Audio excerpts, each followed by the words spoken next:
from Functional Flex. Today I want to talk about my opinion on the ketogenic diet.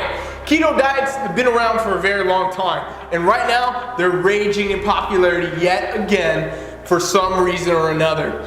Basically, you guys, I want to tell you what I think about the ketogenic and why I think it works for some people, but maybe not everybody. You see, ketogenic diets, if you don't know, they're very, very low carb diets. Usually a moderate level of protein, higher fats, very, very low carbs. We're talking sub 20 grams of carbs per day, and those are only going to come from vegetables and things of that nature. They're not going to be coming from your breads, your pizzas, your donuts, your sugars, etc. So it's a basically very, very low carbohydrate diet with a good amount of protein and a high level of fat. Now, the research on ketogenic diets is very, very good, very promising for doing a lot of things, from reducing cancer cells to creating better body composition. There's all types of things that are coming out of the research on ketogenic diets.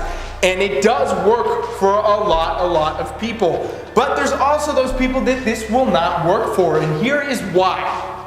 Having a diet that is sub 20 grams of carbs per day is going to be very, very hard to sustain for most average everyday people. So unless you have a disease you're trying to battle with this, or if you're not, or if you're training for a competition, you're doing something like that, it's going to be a lot harder to stay on track with this if you're just the average everyday gym goer.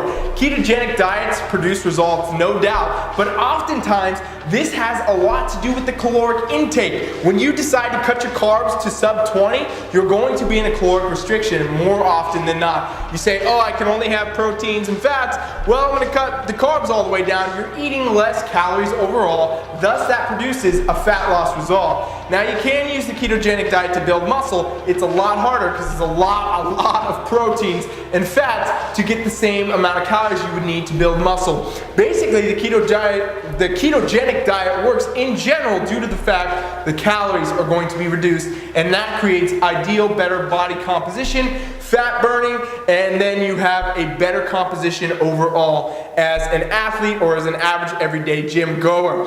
Now, it is not sustainable in the long term for most people unless you can sit around and plan out all your meals, take them with you, and never eat out, never go on social events, never do things like that. It's going to be very, very hard to sustain. So is the ketogenic diet for everybody? No. But is it bad for everybody? Absolutely not. It works very well for a lot of people, and there's benefits for basically anybody if they were to do it. Here's what you need to do though. Doesn't matter what diet you are or what you're trying to accomplish, you need to reassess your goals. You need to look at what your goals are, and then you need to say, okay, what's really going to be consistent in the long term? I don't see any benefit to doing a ketogenic diet for 4 weeks that you struggle through, you hate, and then you go back to binge eating pizza and ice cream.